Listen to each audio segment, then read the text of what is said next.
good afternoon, everybody. Thanks for coming today to hear a little bit about what we have to talk about in terms of owning and operating your own business. In the planning field, it's an exciting thing to do, but I have to admit, not something that I originally planned on. So that's kind of the theme of my story, is that it was an evolved notion that I now have my own practice in communications and public outreach for public programs. We're going on about 20 years.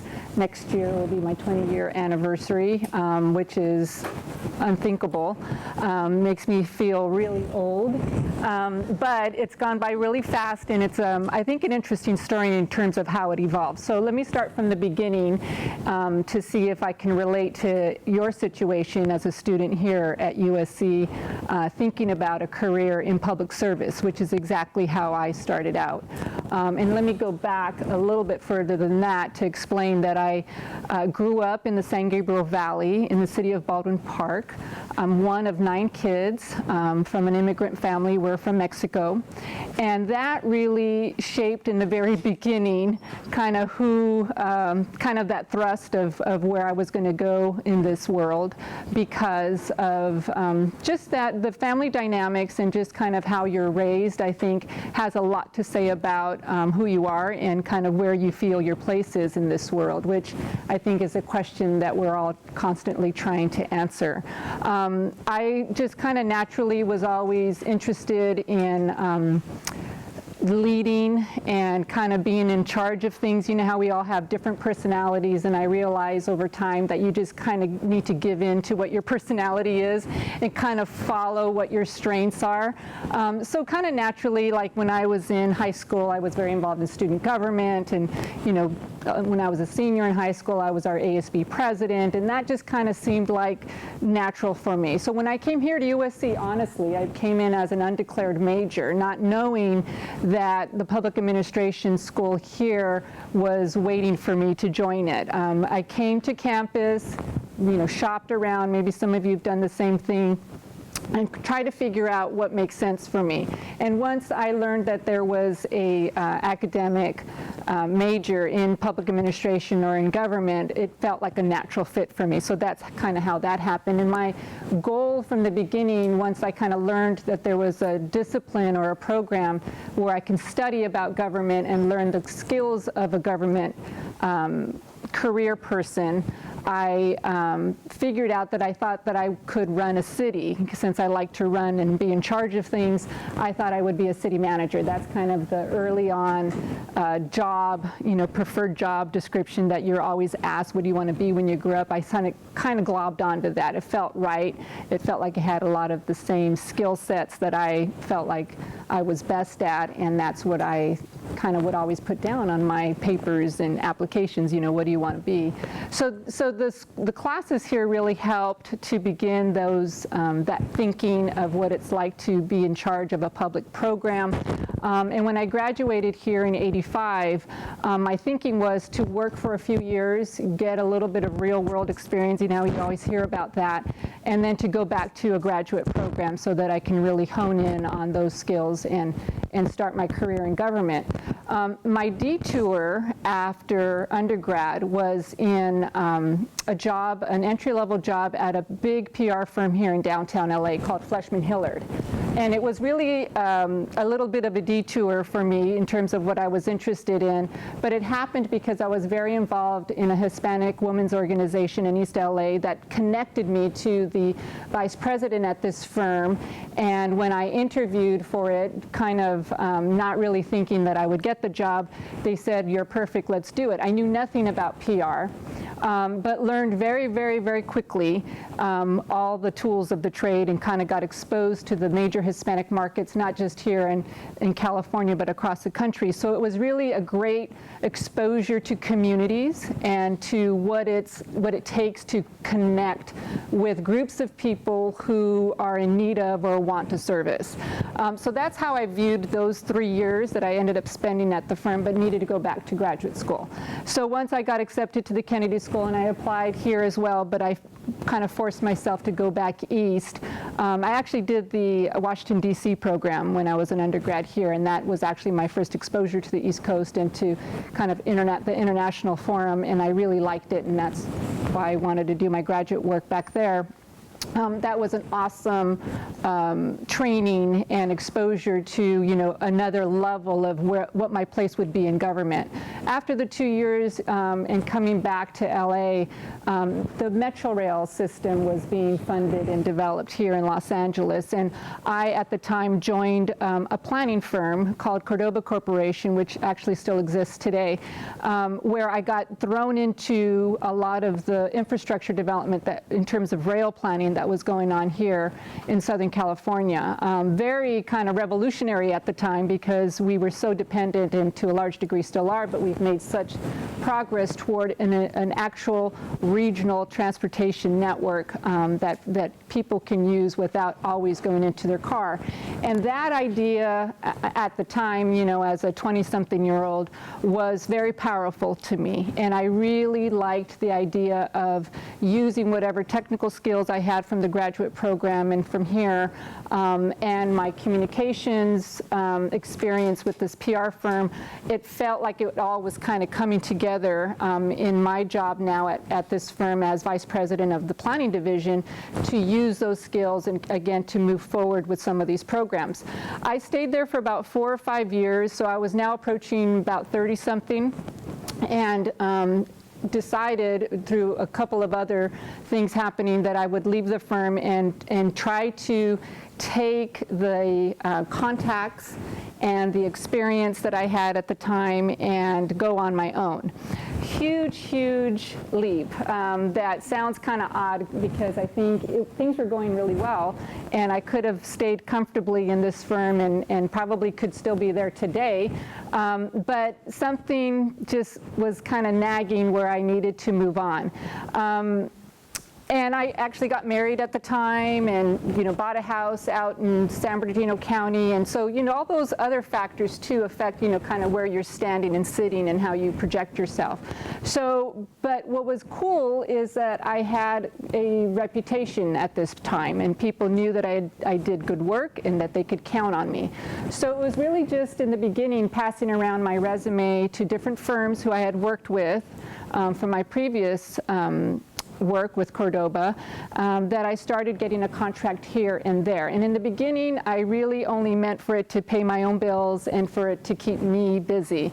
But what quickly happened is you get another contract that overlaps with the last contract, and it kind of builds one on top of the other, and I realized that I couldn't do it all by myself. So I ended up just pulling my business license and figured I need to kind of make this a little bit more than just me, hired an assistant, and from that point forward began this machine, if you will, to pursue new work in the public sector, focusing on communications with public projects that have some sort of meaning to me and a difference in my own communities, my Southern California community, and it seems to have worked.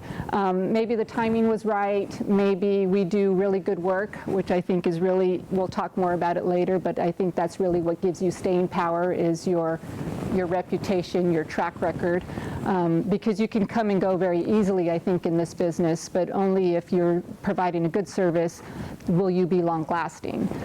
So from one person, I now have about 18 people. I have my office in Chino Hills, which is where I still live, and I did that on purpose because it's convenient. I have kids, got to make my life work, but I'm all over the place. I'm here in LA a lot, in Inland Empire, in Sacramento, Orange County, wherever I need to be. My staff is as well to service the clients that we have. And we can talk more about what that is and if I have any other advice or suggestions for you. But in a nutshell, that's kind of how I fell into my own business, and I have not looked back ever since. That's it.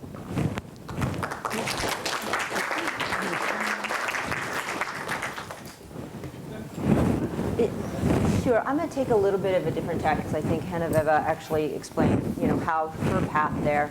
I just want to let everybody know that our firm is actually looking for a research analyst. So if you want to look at our website and find out what those details are, our firm is actually hiring. I came to it very differently, but I also want to say that there's different models. Genoveva has her own firm. I have two of the partners. And for me, that was really important. I had started a nonprofit and never, ever, ever want to do that again. Nonprofits are great work, but they take every single ounce of you and more. And this way I could actually start with two other colleagues that could round out the work. And if you're thinking of starting your own business and being an entrepreneur, I would highly recommend, if you can, and find colleagues that literally you would do anything for. I would recommend it because for me, there's a transportation person, a land use person, a community outreach person. We have an environmental attorney, land use, sustainable expert, and then we have a housing expert. So we have kind of three parts of, so if I come in for a project but they really want a housing person, our firm can still do that because we have the technical expertise. Or if they need kind of a green plan for their city, a green action plan, we can do that. I don't know how to do it, but my colleague does. So the benefit to our firm and what I have learned over time is that there's just a lot of different models. And today, everybody seems to be doing 2 or 3 like freelance deals on the side. So you'll hire somebody, oh, but I can also do this and this and this. I think it's a very exciting time. The social entrepreneur, the civic entrepreneur activity out there is so rich. Our firm is only 2 years old, actually. We just celebrated 2 years. We have 8 staff, but we have an affiliate office in San Diego and in Sacramento.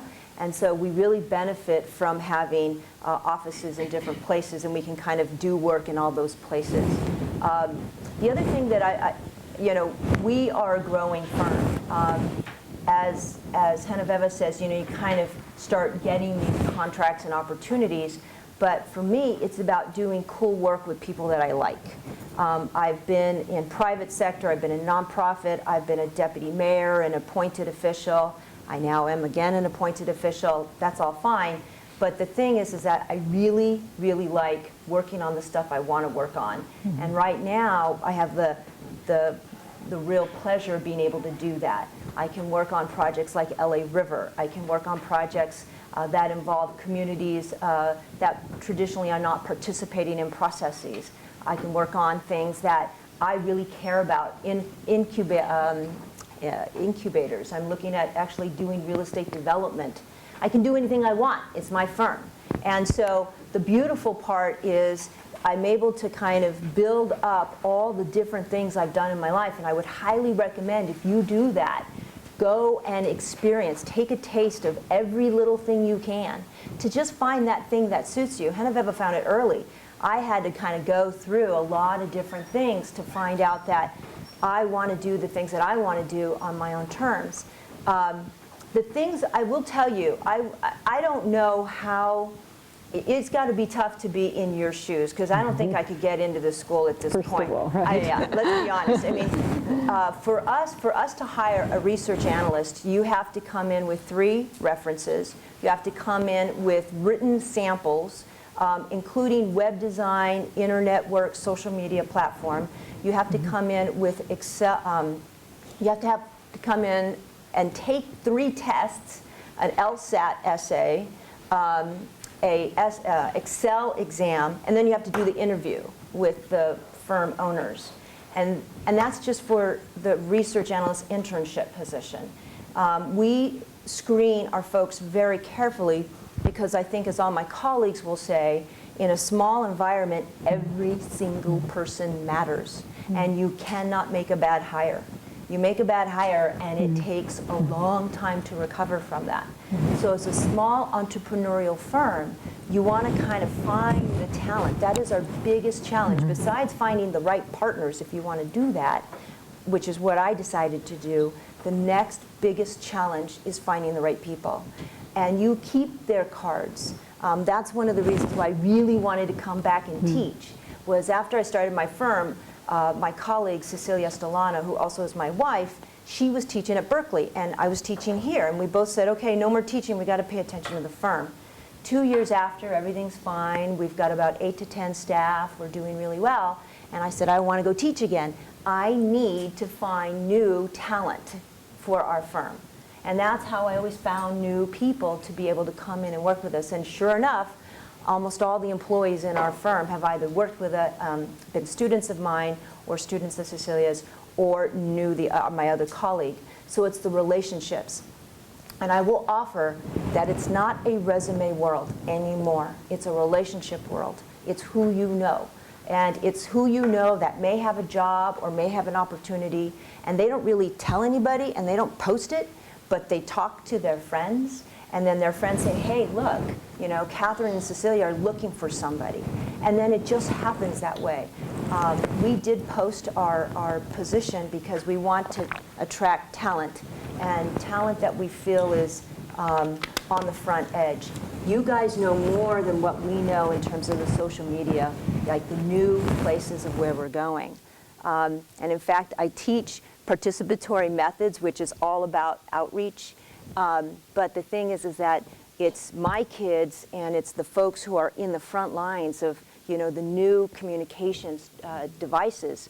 And so for us, for me as an instructor, it makes it even harder. I have to be right on my materials. I have to read. I have to write. I have to do those things. But I have to tell you, for me owning my firm, to be able to have the flexibility to come in and teach, to be able to serve on a state commission, to be able to do all these things is really important. If that's the kind of flexibility and ownership you're looking for, I'd highly recommend you think about starting your own venture. Thank you. Thanks. So I started, graduated from UCLA with a kind of a writing and communications background. I thought I was going to be a writer, but I came out of a very practical family, and that would not have been a cool thing to do, to announce that I was going to go sit in a garret somewhere and write. And that's what I had done, you know, in college. And so I was looking for some way to express that, you know, that desire. And I ended up in a architecture and engineering firm in a marketing position. I knew something about that world. My dad was an engineer. I knew something about the world of big AE firms in the region, but not a lot. So I ended up, you know, it was a great fit for me. It was a good way to get the kind of mix of technical as well as creative. And I didn't last long in the first firm, but then I joined Arup, which is one of the largest building engineering firms in the world. And I always say I sort of drank the Kool-Aid and sort of fell in love with it. And so I was in marketing there for a number of years, and that was great in the sense that I got exposed to the biggest things happening around the world, and experts from around the world in disciplines that I had never heard of, probably, you know, within the technical arena, because Arup has more than engineers. It's got technical specialists, and the firm's expanded since I left. But it was this really great opportunity to get engaged with, you know, some of the best architects who are working here and around the world, and some of the biggest projects, both you know, building projects, but big infrastructure projects, which were always really interesting to me too. Sort of all the big high-speed rail stuff that was happening in Europe was happening at that time. The big, you know, mixed use, you know, station area redevelopment was happening. That was, airports were coming out of the ocean in places like Japan. So this was all really cool stuff that kind of got my juices flowing. But I decided that, and I guess it was in my late 20s, that I wanted to start doing some of the projects. I didn't just want to bring the work in. And so I had been exposed weirdly at the first AE firm to planning, because I didn't know what planning was. Never met anybody who was a planner. Didn't know anything about any of the programs. Kind of missed that entirely. But when I started the first job, I was working. They had a campus master plan in the firm. And I was the young kid, the new kid in the office, and the architect needed somebody to work with him on this. And I could write, I could talk, I could think, you know, and so I got to go to, you know, Cal State Northridge master plan meetings and work on the plan. And so that, I think, was the, you know, the genesis of it all. I thought that was really interesting, but I didn't come back to it for a long time. And so anyways, my late 20s, I decided that I wanted to start doing some of the work. And again, I was married, didn't really want to relocate, did want to go to the Harvard school, Kennedy School, but that wasn't something I was going to uproot, and go. And so, so anyway, UCI really worked for me. And I was the School of Social Ecology. I really liked the notion of the sort of multidisciplinary, interdisciplinary approach. And so, and I was gonna take 2 years off. I was really burnt out. I had been working, really, really hard in marketing for, 10, 12 years, whatever it was. And I was burnt out, and I thought, okay, so I'm just going to go to grad school, and I'm really going to enjoy it. And 2 months later, I got an internship at a planning firm. So it was a big policy planning firm in Orange County called the Planning Center, which is now the Planning Center DC&E. And I thought, well, I can do a lot of things. So I ended up being a TA in grad school and doing this internship and doing grad school, and that was great. Again, I think that diversity, I just think we all have such broad interests, and I think it's really important to kind of feed. And I ended up TAing for writing classes, interestingly. That was fun. But anyway, so I ended up graduating, and the work at the Planning Center was really interesting to me, and I think I've been told I'm one of those odd planners who likes both the policy side of things a lot, and who also really likes design. And so I span that spectrum. So when I started at the Planning Center, we were starting the general plan update. It was really a wholesale, completely re-envisioning of the general plan for the county of Riverside. And this was a huge, huge project for me to get involved in. When I started, I was the kid, getting, to help out. And then by the time the project finished, like 5 years later, I was the last man standing, if you will, the last woman standing. I was like presenting it to the Board of Supervisors. So my role, needless to say, changed at the firm through that, and it was a really great way to learn and get your feet wet in a whole bunch of different things. And there was a huge outreach component, huge community engagement component. So we were doing workshops all over the county. And really got exposed to the whole range of it, and then ended up leading. I managed the General Plan Advisory Committee for that. So it was sort of all things packed into a short period of time. And I remember the person who headed the firm. At the time I was starting to be promoted, and there was many different titles that I was given. You have to be flexible when you're in this, and you got to sort of roll with it. So one of the promotions and the person who'd founded the firm said, I want each of you, the new leaders in the firm, I want to give you, 15 years of experience in 5 years. And I think those are the years. But in any case, he wanted that evolution to occur really quickly, and it did. So I got exposed to a whole range. But it was very policy focused, and as I said, which I loved. So then, so interestingly, another point I will make, and just I think as Katherine has said, and Genoveva as well, the power of relationships, because I was on this path, and the next step would have been being a partner, and I was already on the board of directors, would have been being a partner, and I just thought, do I want to be in this planning firm in Orange County, for the rest of my life? I don't know. I just wasn't sure. And so I had met Lauren Melendréz when I was back doing marketing for architecture and engineering firms. Lauren was starting her firm, Melendréz, as landscape architect.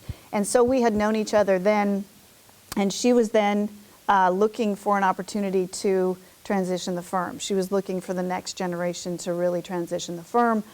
She knew me and reached out to me, and so this was an opportunity to completely shift gears for me, and an opportunity, in the way I looked at it, and I feel weird saying it, but for me it made sense to come back to LA. I had been working in LA to some extent, but I had really been very LA focused for the first 10 years, and then there's more Orange County, Inland Empire stuff happening for me. So anyway, it was a great opportunity. Lauren wanted to look for the next generation of leadership. She explicitly brought me in. So another wrinkle in the firm was that it was a woman-owned firm, capital W, WBE, which has standing with some public agencies, and there are portions of work that are set aside in some public contracting processes for women-owned firms. So she was looking for a woman really to be a partner. So we started a buyout process, myself and a person who was in the firm, a landscape architect. And so we did a 6-year buyout process, and then that concluded in 2010. And so now the firm is myself and another partner, and we're about 15 people. So it's an opportunity to really shift gears for me and do really much more hands-on, site-specific or community-specific design, urban design, and an opportunity to really, think about still engaging with the community, still thinking about, some of the same issues, but engaging at a different scale around different issues in ways that matter differently to people. Along the way, I became a planning commissioner in the city of Long Beach, and I've been on the commission now for 6 years, something like that. Yeah, so I'm doing that too. Lauren Melendréz, we say that we have a very different firm now than Lauren had, and it is. But there are values that Lauren established and felt very strongly about that we carry forward, and that is about being engaged in your community, being civically active and civic-minded, and I think that's the mantle that I've really taken up. So as you see that in the Planning Commission work, and you see it in my involvement in a lot of professional organizations here in the region, I think that's important to me civically, but it's important to me professionally. It's how I get continue to be inspired, is getting to be exposed to other people and working with people in different ways. Thank you. Thank you. I kind of knew all that. Fantastic. Thank you so much. I want to ask each of you a couple of questions and get a little bit of question and answer started. First of all, I'd like to ask about leadership, which is a topic that has come up in several of your kind of introductory talks. How do you lead your firm? How do you see leadership working? In particular, kind of key points or key pieces of advice that you would impart. And let's reverse the order. Let's start with you, Melanie, and then go down to Dave. There's probably many, many different answers to that question. I think the thing that popped into my head when you were saying it, in terms of leadership, has to do, well, it's funny, someone said to me when I was first starting out in planning, they said that a leader, you can identify a leader in that the people that surround them want them to succeed and are willing to do anything to ensure that this person succeeds, that they're all in it sort of together. And I think that's, I think that's really important. But so I think I would kind of turn that on its head and say that a lot of leadership is about this tension between empowering, the folks that are around you, and also sort of maintaining that sort of high standard, setting the bar, high in terms of what you expect and what you, delivering kind of the promise of what you set out to do.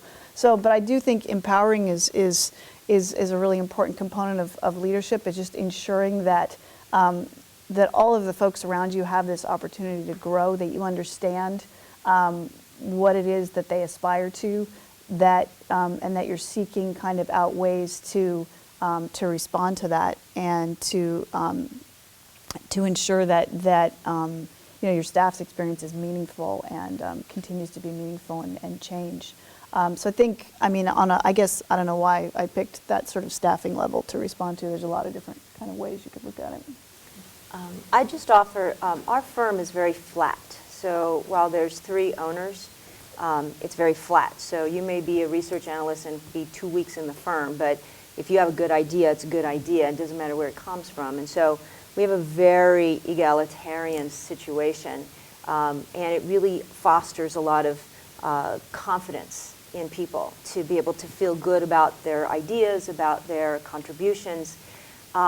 But at some point, what you have to do in terms of the role that you have as the owner is to actually make the hard decisions, and to show and to do that in the best, most professional, graceful way. And staffing decisions and things like that, dealing with tough clients, you just model as much as possible on a daily basis the kind of person that you would like to work with, be that person, and it's difficult. And I will tell you that, having people come to us and say, I want to just work with you guys. I know you guys are doing cool stuff and things like that, but I just want to work with you guys because you guys always, the things you do are cool, the things you're talking about are interesting, and it's that energy that they want to be part of because they know they'll have that environment that will allow them to kind of, I don't know, blossom or grow on their own. But for me, it's really about kind of modeling, but also seeing everybody, as you say, empowering, but seeing their own leadership abilities and skills within themselves. And so, and having that, like, having people take the baton and run with it. I mean, we are really about developing our folks and having them kind of take projects all the way through and then owning it. So that is how I think about leadership within our firm. I would add that I think being an effective leader has a lot to do with just knowing yourself. I don't think we are all naturally leaders. We need, and we talk about this all the time, I have learned that we all bring forward different skills, different strengths and weaknesses. And the more that you kind of assess and understand what you possess, you can figure out if you really want to be in that leadership position. I don't think it's an automatic or a given that we all be these leaders.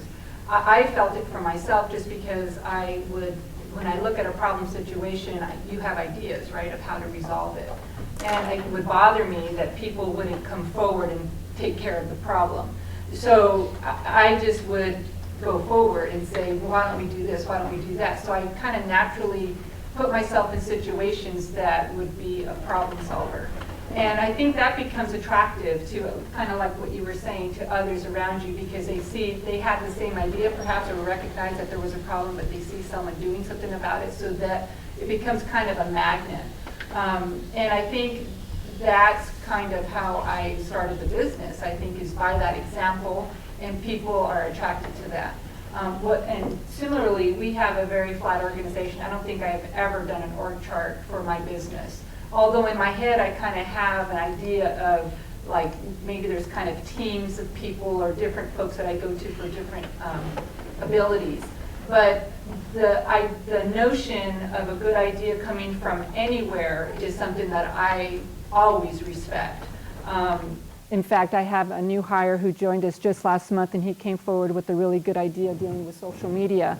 And I was so grateful for it, and made a big deal about it to everyone else, and here we go. And he was kind of surprised because being the new kid on the block, he didn't expect that. But that was what I've been kind of preaching to my staff all along about.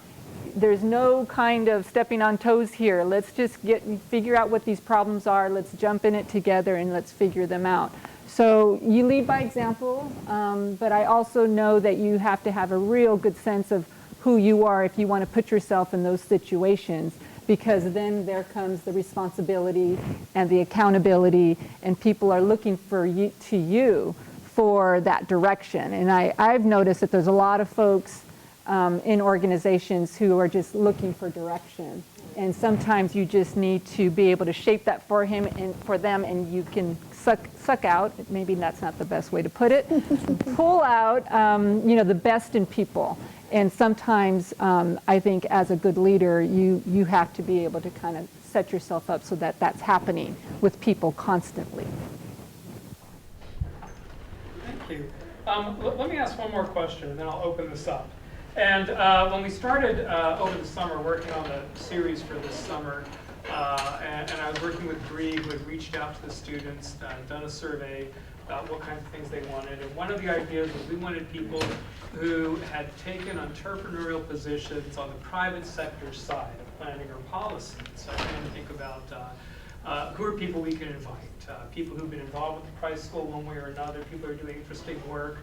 We invited each of you. Thank you again for agreeing to be here. And it didn't really stick in my mind until I looked at the flyer, and then I thought, well, every one of these individuals is a woman.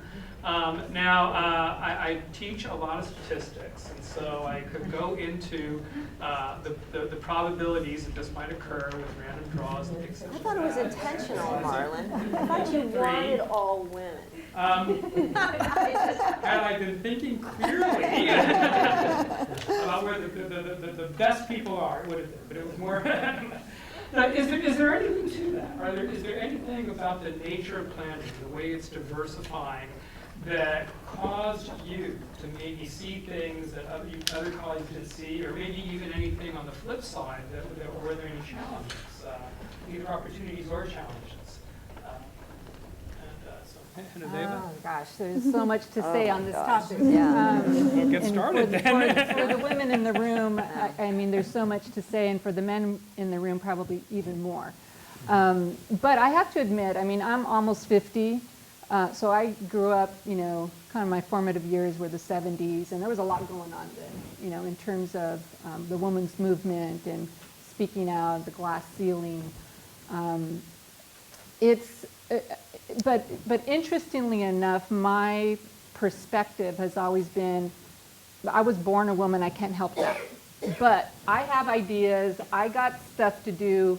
I kind of felt like I just needed to push people out of the way to do what I needed to do. Did I feel obstacles? Did I feel that I was treated differently? Yes, probably. I really didn't try to notice it. So I have always felt what has worked for me is good work. And a good reputation. And yes, I am a certified woman-owned company and all the other acronyms that are out there. Right. Because I'm also happen to be Hispanic and whatever else, you know, they ascribe to a person who's Hispanic woman doing business. But what really bothers me sometimes is when I get a call from a big prime consultant, and the first question out of their mouth is, are you certified? Because they want to check off that box. Mm-hmm. And that's really, you know, after having been in business for quite some time and doing really good work, to me that's kind of an afterthought.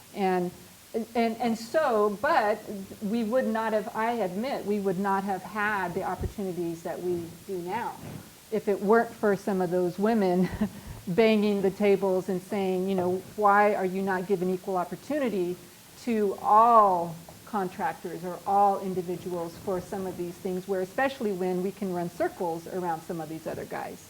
So, but what has proven to be effective for me is to demonstrate to these prime consultants and others that not only are they able to check off that box, but even when those programs go away, which in some cases they have, they continue to come back because of the good work. So as women, I wouldn't expect you to expect for things to be easier, or because you are a woman that you're going to be given, you know, some other status, but rather that you are smart and that you are effective and you do good work. I mean, it just happened to me last week where we were about to go into some interviews for a new business contract, and you know, they generally give you a few minutes to make a presentation, and then there's a Q&A, and the lead contractor said, well, we need to make sure Genoveva speaks because all of us are guys and a woman has to pop up at some point. And I just was like, are you kidding me? You know, and I felt like, and I did. I said, well, lucky for you, I know what I'm talking about. Because you guys would really be, you know, up the creek. So, but it still happens, and I think there is still a perception that you kind of have to be this politically correct. But man, you know, ladies, do not wait for the guy to open the door. Just blast through it and do your thing and stay there. I highly recommend Sheryl Sandberg's book, Lean In, because she talks too about how we put ourselves in that secondary role sometimes, and we wait for others to make the first comment or decision about something, and then you're kind of perceived as not being that forefront person. So interrupt and lean in. Mm-hmm. And that's a very good point. So I can't tell you how many times Genoveva's example of me being the only female on the team, like on the in terms of the principals or the directors, I'm the only woman, and generally only woman of color, on the team. And you know, it's now become so commonplace, I'm just like, okay, whatever. But we actually don't have all our certification because we're just 2 years, so we're just barely, and so that doesn't come up as much, but it will, and I can tell it will. But I will offer, it is harder. I think it is harder as a woman starting your own firm. I will tell you that in our office in Los Angeles, we have one guy. And we're trying to do a male recruitment program because we have a nest of very strong, independent, opinionated women. And you got to be able to work in that environment, because if you can't, then you're not going to survive. So that, you know, and we can do that because, again, it's our firm. And we hire folks of a lot of different ethnic backgrounds with a lot of different languages and a lot of different skill sets. They just happen to be all mostly women.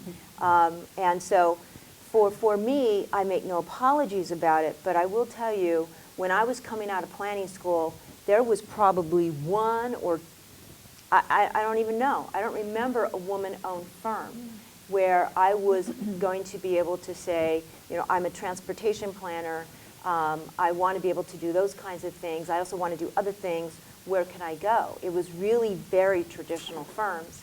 So this is, I think now is a very different time. I mean, just having us here is an example of how, you know, there's a lot of new energy out there. But I will offer, it is harder. It is just harder. And we get beat out on contracts all the time by the guys. And, you know, it's okay. There's plenty of good work to go around. But I will tell you, we didn't get a contract the other day, and we said, you know what, we wouldn't have been good for that client because we just have a way of working, and we just know we're going to work with our client, we're going to push our client, we're going to help our client, and sometimes that's a different chemistry versus just doing the status quo. And it's just, you just got to know, we are who we are, we don't pretend to be anything other than that. So if that's the kind of energy you project, then that's what you're getting with our team. So you got to be who you are, and you'll still be successful. I think things have changed. I mean, I do have that same vivid memory of starting out in the architecture and engineering firms and remembering being conscious of looking around the room and going, wow, I'm the only woman here and I'm the youngest one. I don't say I'm the youngest one anymore, but you know, that was a weird thing. I think I actually have felt that planning is a much more egalitarian profession than others, and certainly than architecture, so having seen both. And I still find that, because at this point, I do a lot of work as a prime consultant leading teams. And, you know, I feel as though I have an inclusive collegial style, and I don't feel that information is power. In fact, I feel like I'm pretty weak if I'm not sharing information, and that we're all not well informed and we're not all sharing information. But I do feel like the guys who are primarily the architects that we're working with, there's a totally different style of working. And I do have a hard time with it. I don't find it so much, you know, with my clients, male or female. I don't feel it, but I think a lot of it is what you project, you know. And I don't feel it. I don't see it. I find, frankly, bigger issues for us are scale and size.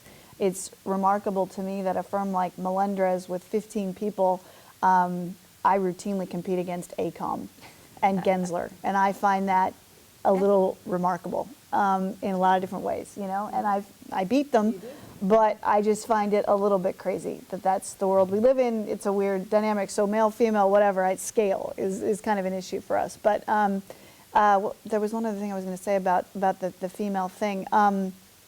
I've forgotten it, so maybe we'll come back to it. Okay. Let me give us an opportunity to take questions from people in the audience. Can I offer one more thing before? Mm-hmm. One of the things that the three founders of our firm wanted to do was have the kind of company that we would want to work for. Mm-hmm. So a number of, while we have a lot of young people, we have also a number of principals that have kids and families. And they came from public sector roles or other private sector jobs, and they're like, well, we have to leave at about 3 o'clock. Is that okay? And we don't work like that. It's like, look, you're a professional, you're an adult, you're going to get your work done, you have personal responsibilities. Go. You don't need to tell us. But if you're not going to be for a meeting, that's okay. Just tell us. So we've built a company up that is the kind of company we would want to work for. so it's a kind of place where, you know, I don't check to see that everybody's at their desk at 8 o'clock, because I'm not. You know, I don't check to see that everybody leaves at 6 o'clock or 5 o'clock, because I don't, you know. It is so important to kind of understand that the way we work today is so different. And we are excited by folks who say, you know, we actually really promote external activity. So we supported some of our folks participating in some training to be commissioners, city commissioners. And they said, well, we might have to be commissioners. We might have to leave early some days. And we're like, great, go do that stuff that will continue to develop you professionally and personally. So, you know, and I think different from my colleagues, I come from real estate development. I also was a real estate developer as well as transportation and community planner. And real estate development is a very male-dominated field. It continues to be That's where I still feel it. yeah, a white male-dominated field nonetheless. Yeah. And so I also ran, you guys, you know, you have Google and all that stuff. I ran the Urban Land Institute here in LA for many years, and we would have meetings at 7:30 in the morning. And my board said, well, 7:30 is too late. We should start at 7. And I said, you will have no parent, woman or male, no parent participating on these boards. And they didn't care. They're like, well, that's okay. So I just, you know, fundamentally, I just don't believe that's the best way to work. Mm-hmm. When you kind of make it hard for people to participate in a volunteer organization. You know, it doesn't make any sense to me. And we still have a women's leadership initiative in Urban Land Institute because we still need it. And Yeah. we still talk about it, and we talk about it very overtly in ULI about promoting women. And I find that it's an odd thing. And in fact, someone just mentioned the idea that maybe to engage these women who might be at points in their lives where they have other responsibilities, that we might need a mommy's club. Someone said that in a meeting. So, yeah. That might not Real work for estate's everybody. a little bit. That might not It's a work for little place we still got to go for women. Yeah, little bit. So anyway, I would just offer that just from the woman, it is very different. I mean, this is kind of a different group, but it's very different, and to be able to set the standards the way you want them is really important, was important to me, and continues to be an important piece of our work. I'm sorry. We got time to think. Yes. You've all shared a lot about your private sector experience. I'm just curious about the public sector background, and if those of you that have it, how has that helped influence not only your career but also your decision to become an entrepreneur? And do you feel like public sector experience is a valuable component of becoming an entrepreneur? Well, I'll just say I've not been in the public sector, but one of the reasons I became a planning commissioner was to get some public sector experience. I mean, it's one of the reasons I did it, because I hadn't sat on that side of the table. I've worked for a lot of public sector clients. I still mostly, that's what I do. But that was, I thought it was really valuable, and I think it's really valuable to have that diversity of experience. Yes, I think it's very flatly yes. And some of the folks that I hire, I really value that they come from the city of Anaheim, or they come from OCTA or Metro. I almost look on purpose for people with the public sector experience in order to do what we do. If I had to do it over, I would have worked for a local city government for quite a number of years before doing the business. It just, things evolved a little differently for me. But understanding the pressures and the accountability and the whole fishbowl thing in the public environment is a whole nother reality that I think is valuable to know and understand, particularly now on the private side when you're servicing clients who are in that fishbowl. You know and understand kind of what they're going through and help navigate. So I think it's extremely valuable. No, I've worked public sector twice in my professional career. So once as the director of transportation for South Pasadena, little bitty old city with a very cool transit station, and then deputy mayor in the city of Pasadena as an appointed deputy mayor. And those were the most interesting times in terms of exposure to the challenges of working in a city bureaucracy. And I have a lot of exposure into that. It is hard to get things done in cities. They're kind of these dinosaur albatross things that are just slugging forward, and their technology is slow, their systems are dated, and there's just this but there's always these kind of constellations of excitement, these young folks or these people with new ideas or something that happens. But working in a city or working for an elected official, working for a city was really, really hard for me because I'm a advocate. I get out there and, I'm not sure the city council or the city manager were really excited about that at the time. But when I was a deputy mayor, I had much more ability to do things, but I still faced the kind of, well, that's all nice, deputy mayor, but we're not going to get to that right away this year. It was just this very different attitude of time and space and money. And not that everybody's like that, but there is certainly a kind of a patient approach to things versus an urgency, which is I could do in the nonprofit totally, and in the private sector all day long. It's very urgent. Things are happening all the time. But the public sector, I often counsel women, students who are looking for a job outside of school, and they're about to start a family. I'm like, go work for a city. Go, because you'll get a Friday off, and you'll get great benefits, and you can kind of live your life in balance if you're in a city. And unless you own your own business and you create your own schedule. And that's what we do that's too. What we do. That's what we do That's what too. you do. Yeah, but it's a little bit of a different pace. It's a very different pace. I think public sector, for me, it's really important to be able to talk to all people in different walks of life within the public sector too. So I think it's really important to be able to understand and relate to the folks on the political side, and on the planning side. And for me, I have to be able to talk to engineers. So I've really got to have that. So that kind of goes back to that training I particularly had, because I need to be able to talk to civil engineers that are in public works departments.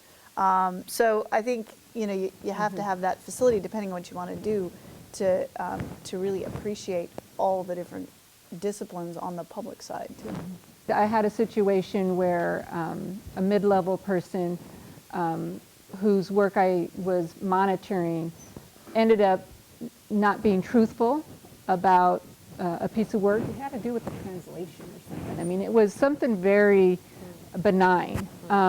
But because we were under the gun, something was being demanded, and we have a high quality standard. When I was following what was happening, and the work product ended up not being up to par, I called her on it and went back and kind of assessed the whole situation and realized that she ended up trying to blame someone else for something that she should have take ownership of. And it wasn't so much that she made the mistake on the work product, because that's all fixable, but that she was not truthful about it.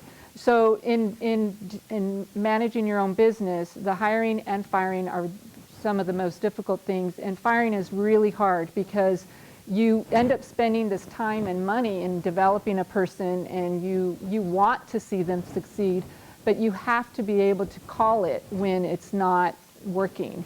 And those are hard decisions because, I think it was right before Christmas, and they might have kids, but your standards and what your business practice is not changeable. At least when you have the business, you really should stick to it, because everyone's replaceable. It might have been hard, and yeah, I set myself back. I even had other staff tell me, "Oh my gosh, we really counted on her because she was so good in these other things," and I'm like, "Oh, well, don't worry, we'll get through it," and we did. But that's one of the toughest things to do. There's many others, but that's one of them that comes to mind. I would say that on top of that is walking away from a bad client for whatever reason, and that's a hard decision because you never know where people are going to end up. You never know, and you never want to burn a bridge. But sometimes for lots of reasons, it's a project that you cannot fulfill, or you don't want to fulfill, or it shouldn't be fulfilled, whatever. And so sitting down with the client and saying, you know what, we need to terminate our role here for whatever reason, and still make that okay. So those are hard decisions, both in terms of the financial operations of the firm, but also in terms of relationships, because it is a very small world. So those are the two things. Can I just one more thing on the public sector? By the way, some of the hardest working people are in the public sector.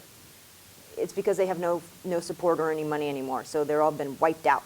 So I will offer that even though they're slow, they do try to. I'm like all of a sudden thinking of all the people I know. I'm like, oh my God, I just threw them under the bus.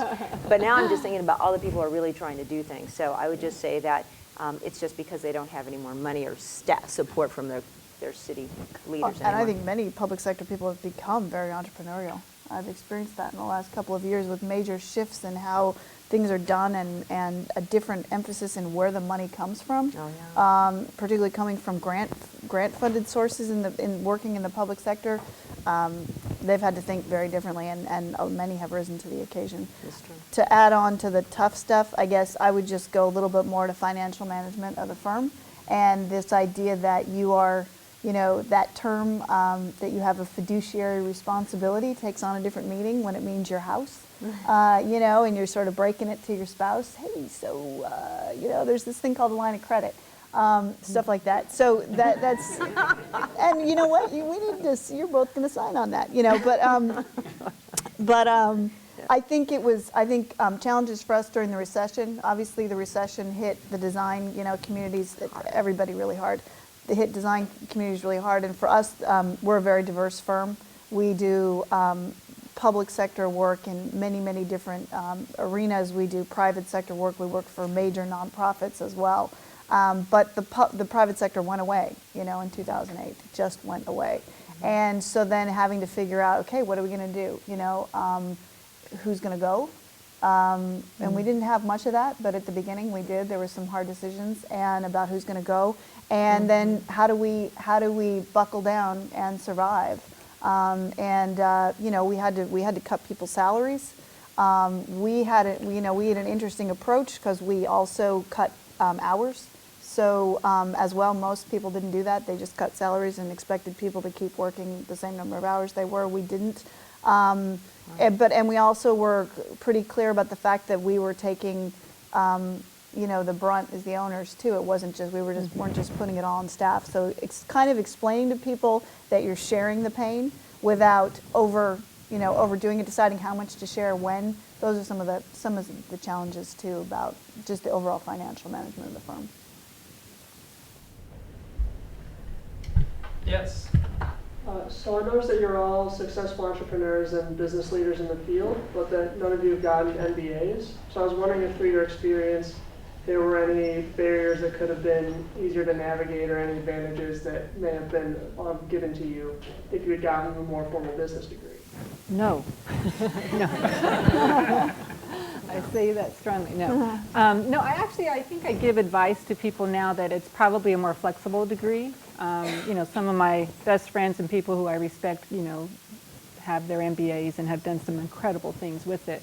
But I really view the two degrees, the master's on the public sector side or the business side, as being interchangeable and equally demanding. When I was at Harvard, I took a couple of classes over at across the river, as we would say, and they were just as tough as some of the classes that I was taking. So I think it just depends on what your goal is, where you want to land, and you're going to make excellent connections and contacts, regardless of what program you're in. A lot of it just depends on what your perspective is and your ambition. I would offer, when I started my nonprofit, that was, the first 2 years I got my MBA. That was, doing that alone was the most grueling experience of my entire life. And I said at the beginning, I will never do that again.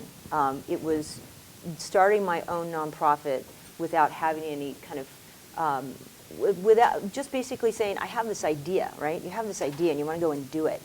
But all the operations, all the administrative requirements, not just of kind of having you have to operate like a private sector, but you have this 501c3 accreditation issue. So I had to have a board of directors and all these kinds of things, and reporting to the feds. But in those 2 years, I remember looking back and say, I don't need an MBA. I got it. I'm done. If I had to start a business, I started another business, but it was a for-profit with partners because I knew that when I had started my nonprofit by myself, it was very lonely. I didn't have anybody, no colleagues to talk to. for me, it was important to be able to run things by people. And so for me, to be able to turn around and say, what do you think about this? Or what do you think about that? Or what do you think about this staff? I felt like for me that was important. But we're fine without it. But my other colleague, Jennifer LeSar, who's one of the owners, she does have her MBA from UCLA. So we lean on her for that stuff.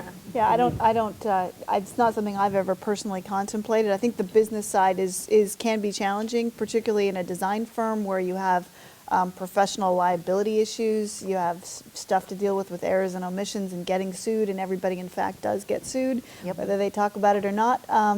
And so, there's a whole business side there's a lot of different components of that. I don't think an MBA is what, I don't feel like that's you need professional life experience to deal with it. And you need people that you can talk to. We now have a kind of a stable of consultants that help us with a lot of the back of house stuff, and that's a really great thing.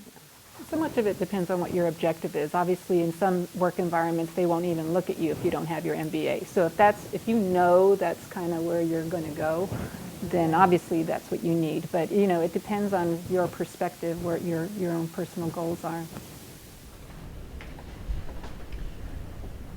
Other questions? Yes. Did you have a mentor in your life that helped guide you, or how did you know how to make such a whole session? I've had several. Yeah, Yeah. you have to. Because you just, you need to have people in front of you and people behind you, like close business people. I have a whole bunch, so whether it's, personal or business or life, I have a whole bunch, but you have to, and they're both male and female. In fact, when I started the business, I turned to a lot of my male friends because they had firms, architecture firms or design firms or something, and I could turn to them and say, I'm about to do this thing, and they give me like the checklist. But you have to turn to people, and you have to have mentors in your life. They're fundamental. Yeah, totally, I would agree. And it's something, it's funny, in this book that I mentioned, Lean In, she talks about how mentoring is something that women should definitely pursue, and she cited different mentors that she had. But it's something that evolves naturally. It's not like she says that she gets really uncomfortable. People come up to her and say, "Will you be my mentor?" It's like that book. Are you my mother? And she gets really uncomfortable because it's not like, it's better when it evolves when Natural. in a work situation or in a, volunteer situation or an academic. Because then there's a connection with you personally about, a person wants to see you succeed. And being a mentor is also very powerful and gratifying, because you know what it feels like when, you're trying to get through things. So I would recommend both looking for a mentor, but happening naturally, and also mentoring others. I was lucky. The first boss I ever had said to me, probably my first day on the job, "I want you to learn how to do everything. I want you to be able to do everything I can do." That was pretty amazing for a middle-aged, guy to say to this young kid out of school. I don't know why he thought I could do everything he could, but he instilled in me a belief, that I could, and I did. But I've been lucky to have people in firms really take an interest and be great mentors to me. And then I think it's all, you've got to have this community, and I think I see it at all different levels. Folks who are on our staff, everybody has this community of relationships. But I would say, you don't burn bridges, either, because you just never know how the connections come back together even after a long period of time. And I'll just offer, I have tons of mentees. I have tons of them. And so when they call or they ask for lunch or they ask for advice, and I will absolutely clear the decks for them, even if it costs, whatever time. And time is like my 4-letter word. But it is, I will clear the decks for the mentees in my life, because they are turning to me for reasons, and I didn't have that when I was in their shoes in graduate school. I just didn't have somebody to say, I just got pregnant, can I make it through grad school? I'm like, yes, you can. And I did it, and you'll be okay. I mean, it's that kind of human piece that we all need to just stay connected. And I have continued, and she's out, you never know where your mentees will end up in offices as elected officials, as state officials, heads of their own firms. So it's really important to give and give back. We have reached the 1:30 hour. And so what I'm going to have to do, and we can take some questions informally after the fact, because I see some hands go up out there. Want to do a couple things. I want to give you a little bit of advertisement for the next talk, and then maybe ask if each of you could, just like your one phrase, most important piece of advice you might convey. But I'm going to do it in that order. I've learned that if I reverse the order after you get the advice, you're right out the door. So first, the advertisement. Next week, exact same time and place, we will have Allison Joe speaking. Allison, and I'm remembering this going from memory, so Bree, check me if I say anything wrong. Allison is the Deputy Director of the State of California Strategic Growth Council. She will talk about sustainability in all policies. She is also an alum of the school. The Strategic Growth Council is a statewide entity that is charged with, among other things, coordinating sustainability and growth efforts across the whole range of state agencies. California has a decades-long reputation for being a leader on questions of environmental policy, growth-related issues. So Allison Joe is right in the middle of that. Highly well-respected throughout the state. She will be here same exact time, 12:50 Tuesday next week. Please do come by. 12:15. 12:15. All right. So let me ask each one. We'll start with Genoveva. Your kind of last piece of advice you'd offer up to these students. Well, you're in a great place, first of all, so you're doing something right. Soak it up for all it's worth. I mean, coming to this session today and exposing yourself to as much as you can is, I think, highly recommendable. Some of the most interesting conversations or pieces of information I've gotten, not from behind my desk, but from talking to people and being out there. There's always, the internet, but the internet only takes you so far in terms of actually having relationships. And I would also advocate having your act together. A lot of times people will come into my office, interview, and they have typos in their resume, they come a little sloppy, when I ask them questions, 1 or 2 word answers. Have your act together. Have something interesting to say. Be prepared, and clean yourself up a little bit. It helps. Believe me, it helps. That's what I would say. My mother always said something to me. She said, if it was easy, everybody would do it. So go do the hard stuff. Go do the stuff that we need you to do. I mean, we're taking up the roles that we have. But you are as Genoveva said, you are in a phenomenal place. LA is this wonderful living laboratory of so much in your field, in the stuff you care about. So go, soak it up, and really take part in it, because it is there for you, but you cannot kind of know about it unless you go do it. So I'd highly, as she said, get out as much as you can, and really make the place that is important, whether it's here or in some other place where you end up going, whatever it is, just always be engaged. Always take part.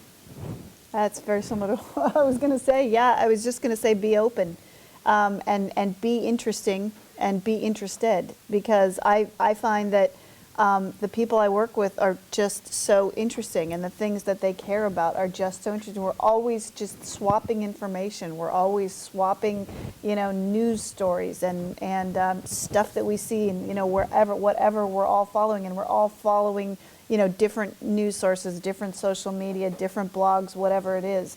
But when I come in and somebody comes in to interview with me, and they're plugged in. I always talk about wanting to be meaningfully engaged in the issues of the day. That's my thing, And if somebody can come in and talk to me about about the issues of the day, that's a really interesting person to me. So you can have all the technical knowledge, you can have all the book knowledge, but you've got to be interesting, be interested.